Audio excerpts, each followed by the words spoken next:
Olá, quinto ano, tudo bem? Bom, hoje vamos finalizar a nossa unidade 5, né? Vamos iniciar a unidade 6 de História, perdão. Vamos iniciar a unidade 6 de História e a gente vai falar um pouquinho sobre a industrialização e a modernização aqui no Brasil, tá?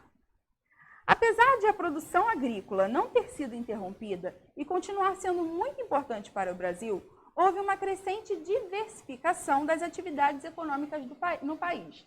Então, gente, a produção agrícola ainda é a principal produção do país, ainda é o cargo gestor, o cargo que dá mais dinheiro para o nosso país. Só que ele deixou de ser único. A gente passou a ter outras indústrias de outras coisas, né? Principalmente a partir da década de 1950, o governo passou a investir em obras de infraestrutura e de incentivo à instalação de indústrias estrangeiras aqui no Brasil, gerando novas opções de emprego e modernizando as cidades. Então, as indústrias estrangeiras, elas vinham para o Brasil tinha uma proposta para elas, e aí elas modernizavam a região, ofereciam emprego às pessoas daquela região, né? Então, as indústrias começaram a crescer, quase que a indústria não sai. As indústrias começaram a crescer muito aqui no Brasil. Aí, inicialmente, foram instaladas indústrias estrangeiras com destaque para eletrodomésticos e automobilística, né? Começaram a vir indústrias de eletrodomésticos e de automóveis, a produção de automóveis aqui no Brasil. Os carros, a maioria dos carros que nós vemos aqui no Brasil são produzidos aqui mesmo.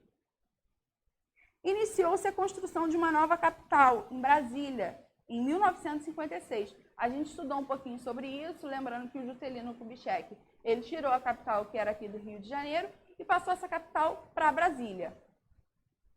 Construção dos edifícios da Câmara dos Deputados e do Senado em Brasília.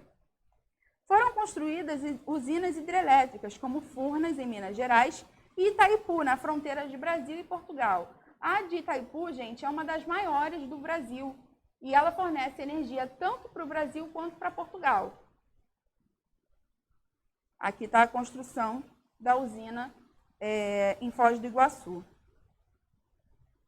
E rodovias e ferrovias foram ampliadas, interligando diversas regiões do Brasil e facilitando o transporte de mercadorias.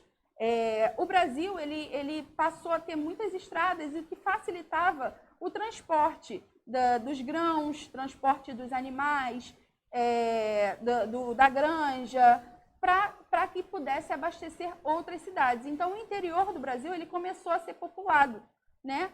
Com a produção, com essas indústrias também foram muito para o interior, a produção agrícola. Então, essa produção ela vem mais para as cidades, elas ficam no interior. E a construção dessas estradas foi muito importante para isso, para que essas cidades pudessem se desenvolver. Aí aqui, gente, vocês vão ver um pouquinho... Espera aí que eu mudei de página sem querer. Aí aqui a gente vai ver um pouquinho das atividades. Aí tem algumas atividades para vocês fazerem referente ao assunto que a gente acabou de estudar, tá? Espero que vocês tenham entendido. Qualquer dúvida, Clesep e Teams estão aí para a gente poder tirar. E a gente também tem a nossa aula online, que eu vou explicar um pouquinho mais sobre o assunto. Tá bom? Um beijo, até a próxima!